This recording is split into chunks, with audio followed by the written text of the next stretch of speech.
بسم اللہ الرحمن الرحیم۔ السلام علیکم معزز طلباء کرام، آپ سب کیسے ہیں؟ آج ہم اصول الشاشی کے سبق نمبر 172 کو پڑھیں گے، اور آج کے سبق کا عنوان ہے عدم القائل بالفصل کا بیان۔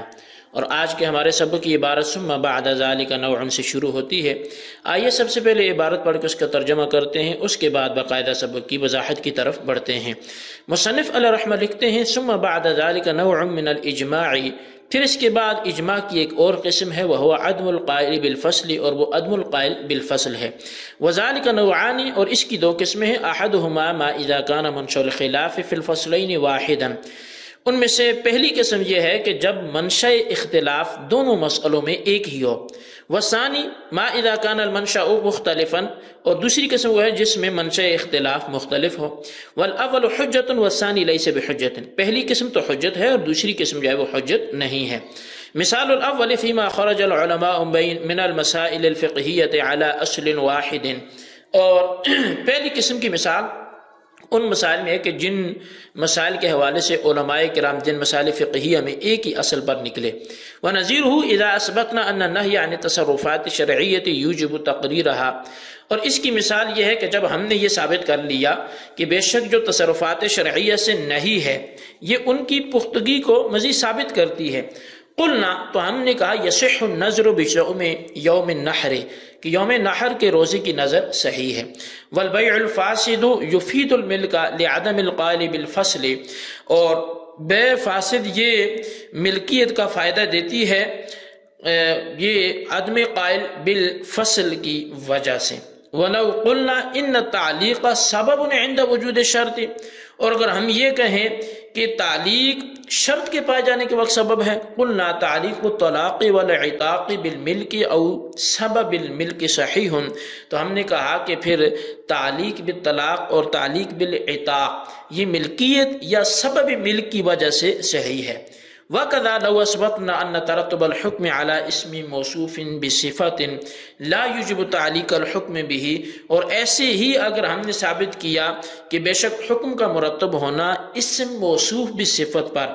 یہ اس کے ساتھ حکم کی تعلیق کو ثابت نہیں کرتا، قلنا ہم نے کہا طول الحرۃ لا يمنع جواز نکاح الامۃ، کہ آزاد پہ قدرت لونڈی کے نکاح کے جواز کو مانے نہیں ہے۔ الصح بنقل السلف، یہ سلفین کے صالحین کے سلف کے نقل کے ساتھ یہ بات صحیح ہے کہ ان الشافعی فرع مسئلہ طول الحرۃ علی هذا الاصل، کہ امام شافعی نے جو آزاد پہ قدرت والا مسئلہ ہے اس کو اسی مسئلے پر اسی اصل پر تفریع کیا ہے۔ ولو اثبتنا جواز نکاح الامۃ المؤمنۃ مع الطول جاز نکاح الامۃ الکتابیۃ بهذا الاصل، اور اگر ہم لونڈی جو مومنہ ہو اس کا نکاح جو آزاد پہ قدرت اس کے باوجود جائز قرار دیں تو پھر جو کتابیہ لونڈی ہوگی اس کے نکاح بھی اسی اصل پر جائز ہوگا۔ وعلی ھذا مثالہ مما ذکرنا فیما سبق، اور اسی پر ان کی مثال تھی جس کو ہم نے گزشتہ اسباق میں ذکر کر دیا۔ جی طلبہ کرام، یہ ہمارے آج کے سبق کی عبارت اور اس کا ترجمہ تھا۔ اب آئیے اس کی وضاحت کی طرف بڑھتے ہیں۔ مصنف علیہ رحمہ نے اس فصل میں اجماع مرکب کی ایک اور قسم ذکر فرمائی ہے جسے عدم القائل بالفصل کہتے ہیں، اور عدم القائل بالفصل کی خود دو قسمیں ہیں۔ پہلی قسم یہ ہے کہ ان دونوں مسئلوں میں اختلاف کا منشا اور بنیاد وہ ایک ہی ہو، یعنی ایک ہی اصول کو ماننے نہ ماننے کی وجہ سے دونوں مسئلوں میں اختلاف آیا ہو، کہ جو امام اس اصول کا قائل ہوگا تو وہ دونوں مسئلوں کا قائل ہوگا، اور جو اس اصول کا قائل نہیں ہوگا تو وہ دونوں مسئلوں کا قائل بھی نہیں ہوگا۔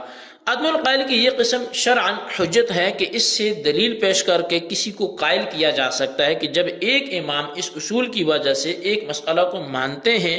تو لازمی طور پر اس اصول کی وجہ سے دوسرے مسئلے کے بھی وہ امام قائل ہوں گے۔ اور دوسری قسم یہ ہے کہ ان دونوں میں اختلاف منشا، جو اختلاف کا منشا اور بنیاد ہے وہ مختلف ہو، یعنی ایک مسئلے کا اصول الگ ہے اور دوسرے مسئلے کا اصول الگ ہے۔ یہ دوسری قسم جو ہے وہ شرعاً حجت نہیں، اور اس سے دلیل پیش کر کے کسی کو قائل نہیں کیا جا سکتا۔ دوسری قسم یہ ہے کہ ان دونوں میں اختلاف کا جو منشا ہے، اب یہ بھی ہم نے اس کے حوالے سے سن لیا کہ یہ قسم شرعاً حجت نہیں ہے۔ اب پہلی قسم کی مثال مصنف علیہ رحمہ فرماتے ہیں کہ عدم القائل بالفصل کی پہلی قسم کی مثال ان مسائل فقہیہ میں ظاہر ہوگی جن کو علماء نے ایک ہی اصول پر بیان کیا ہو۔ مثال کے طور پہ ہم احناف جب اس اصول کو ثابت کرتے ہیں کہ افعال شرعیہ سے نہی وارد ہونے کے بعد بھی ان کی مشروعیت باقی رہتی ہے، تو ہم کہیں گے کہ یوم نحر کے روزے کی نظر صحیح ہے اور بے فاسد بعد القبض یہ مفید ملک ہے، اس لیے کہ روزہ اور بیع دونوں افعال شرعیہ میں سے ہیں اور افعال شرعیہ نہی کے بعد مشروع ہو کر باقی رہتے ہیں۔ لہٰذا امام اعظم ابو حنیفہ رحمۃ اللہ تعالی علیہ کے ہاں یوم نحر کے روزے کی نظر امر مشروع کی نظر ہے اور امر مشروع کی نظر صحیح ہوتی ہے، لیکن اس دن اللہ کی ضیافت سے اعراض لازم آئے گا، اس لیے نظر ماننے والے کو کہا جائے گا کہ وہ کسی دوسرے دن روزے کی قضا کر لے۔ اسی طرح بے فاسد بعد القبض مفید ملک ہے، کیونکہ نہی کے بعد بھی مشروع ہے اور امر مشروع جو ہے وہ بعد القبض ملک کا فائدہ دیتا ہے، لیکن شریعت نے اس طرح کی بے سے روکا ہے، اس بے سے شریعت کی مخالفت لازم آئے گی، اس لیے بائع اور مشتری کو کہا جائے گا کہ وہ اس بے کو فسخ کر کے صحیح طریقے سے بے کر۔ اور امام شافعی علیہ رحمہ کے نزدیک افعال شرعیہ سے نہیں آنے کے بعد ان کی مشروعیت باقی نہیں رہتی، اس لیے ان کے نزدیک یوم نحر کے روزے کی نظر بھی صحیح نہیں ہے اور بے فاسد بعد القبض مفید ملک بھی نہیں ہے۔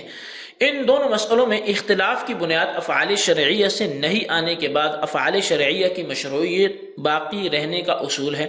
امام اعظم ابو حنیفہ اس اصول کے قائل ہیں، اس لیے یہ دونوں مسئلے ان کے نزدیک ثابت ہیں، اور امام شافعی اس اصول کے قائل نہیں ہیں، اس لیے یہ دونوں مسئلے ان کے نزدیک ثابت بھی نہیں ہیں۔ ان میں فرق کا کوئی بھی امام جو ہے وہ قائل نہیں کہ یوم نحر کے روزے کی نظر تو صحیح ہو لیکن بے فاسد مفید ملک نہ ہو، یا بے فاسد تو مفید ملک ہو لیکن یوم نحر کے روزے کی نظر صحیح نہ ہو۔ یہ پہلی مثال تھی۔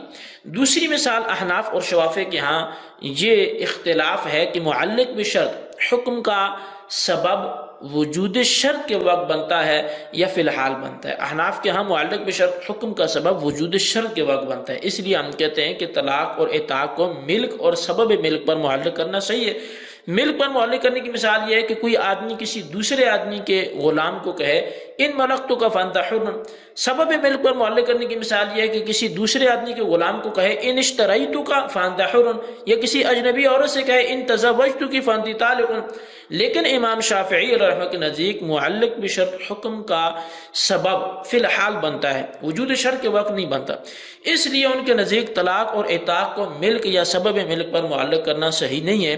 ان دونوں مسئلوں میں اختلاف کا منشا ایک ہے اور ان دونوں مسئلوں میں فرق کا کوئی امام بھی قائل نہیں ہے کہ طلاق کو ملک یا سبب ملک پر معلق کرنا تو صحیح ہو لیکن اطاق کو ملک یا سبب ملک پر معلق کرنا صحیح نہ ہو۔ تیسری مثال وَقَدَارَ وَأَثْبَتْنَا سے یہ بیان کی مصنف علیہ رحمہ نے،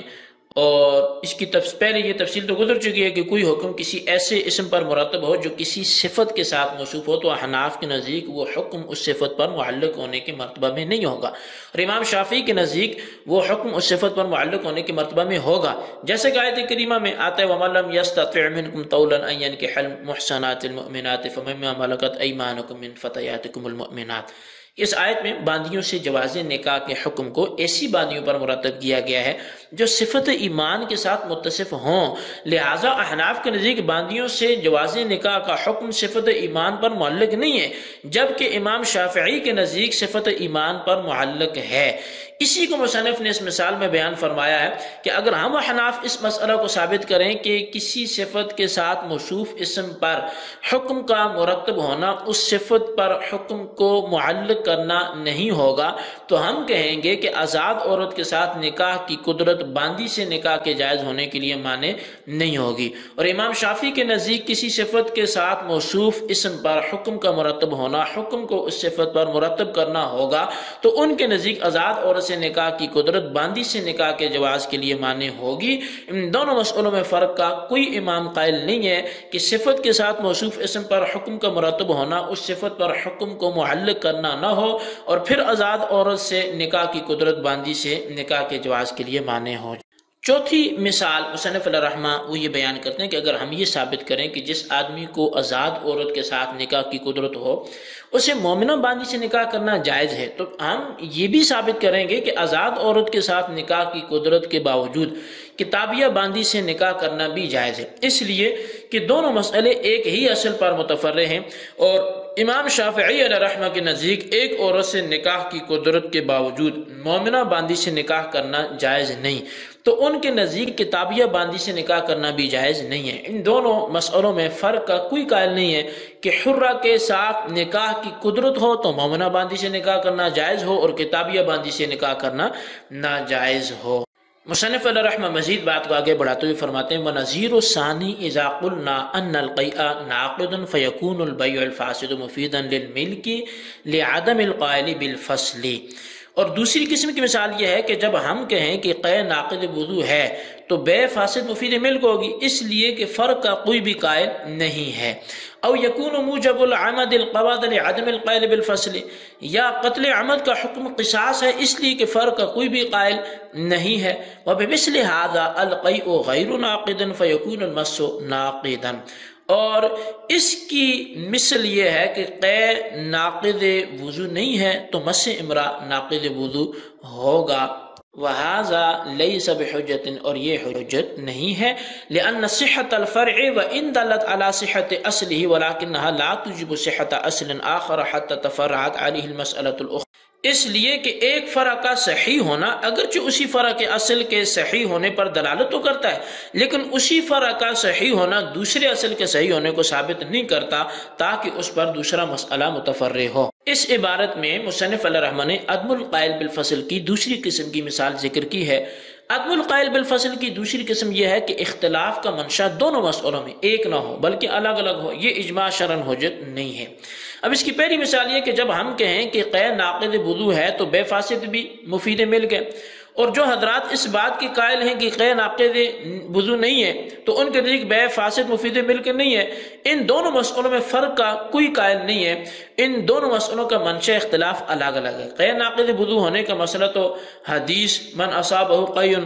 تو وہ اس سے ثابت ہے، اس کی وجہ سے یہ اصول مفرع ہے کہ نجاست خارج من غیر سبیلین بھی ناقض وضو ہے، اور بے فاسد کے مفید ملک ہونے کے مسئلے کا اصول یہ ہے کہ افعال شرعیہ نہیں کے بعد مشروع ہو کر باقی رہتے۔ احناف ان دونوں اصولوں کے قائل ہیں اس لیے وہ ان دونوں مسئلوں کے بھی قائل ہیں، اور شوافی ان دونوں اصولوں کے قائل نہیں ہیں اس لیے وہ دونوں مسئلوں کے بھی قائل نہیں ہیں۔ اسی طرح اس معاملے میں دوسری مثال جو ہے وہ یہ ہے کہ جو امام کہتا ہے کہ قے ناقض وضو ہے اس کے نزدیک قتل عمد کا حکم صرف قصاص ہے، اور جو امام کہتا ہے کہ قے ناقض وضو نہیں ہے اس کے نزدیک قتل عمد کا حکم صرف قصاص نہیں بلکہ دیت بھی ہے۔ اب ان دونوں مسئلوں میں فرق کا کوئی امام بھی قائل نہیں ہے، ان دونوں مسئلوں میں منشا اختلاف ہی الگ الگ ہے۔ قے کے ناقض وضو ہونے کی منشا تو وہی حدیث ہے من اصابہ والی، اور قتل عمد کے موجب قصاص ہونے کا منشا یہ نہیں۔ اور تیسری اور آخری مثال وہ یہ ہے کہ جو امام کہتا ہے کہ قے ناقض وضو نہیں ہے اس کے نزدیک مس مرأہ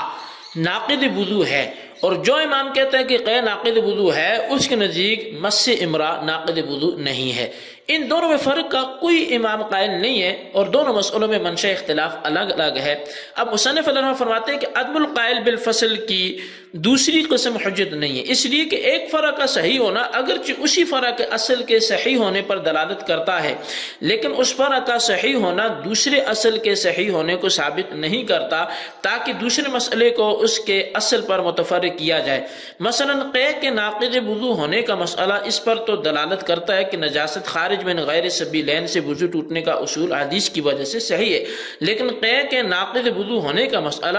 اس اصول کے صحیح ہونے کو ثابت نہیں کرتا کہ تصرفات شرعیہ سے نہیں ان تصرفات کے مشروع ہونے کو ثابت کرتی ہے تاکہ اس پر بے فاسد کے مفید ملک ہونے کا مسئلے متفرق کیے جائے۔ یعنی ایک ہی مسئلہ فرعیہ سے دو مختلف اصولوں کو ثابت کیا جاتا ہے، اور ظاہر بات ہے کہ یہ غلط ہے۔ ایک مسئلہ فرعیہ سے اسی مسئلہ کے اصول کو تو ثابت کیا جا سکتا ہے لیکن دوسرے مسئلے کے اصول کو ثابت نہیں کیا جا سکتا، اس لیے یہ قسم حجت نہیں ہے۔ جی طلبہ کرام، یہ ہمارا ہمارا آج کا سبق اور اس کی وضاحت تھی۔ آج کے سبق میں ہم نے عدم القائل بالفصل کے حوالے سے کچھ معروضات سنی، اس کو اچھی طرح خلاصتاً اپنے رجسٹر پہ نوٹ کریں، بالخصوص ان سوالات کے جوابات دیں۔ سوال نمبر 1 یہ ہے کہ عدم القائل بالفصل کی کتنی قسمیں ہیں، نام تحریر کریں۔ اور سوال نمبر 2 یہ ہے کہ عدم القائل بالفصل کی کون سی قسم ہے جو حجت نہیں ہے اور اس کی وجہ کیا ہے، سبب بیان کریں۔ اللہ تبارک و تعالیٰ سے دعا ہے جو کچھ ہم نے پڑھا سنا اسے یاد رکھنے کی توفیق نصیب فرمائے، آمین بجاہ نبی الامین صلی اللہ علیہ وسلم۔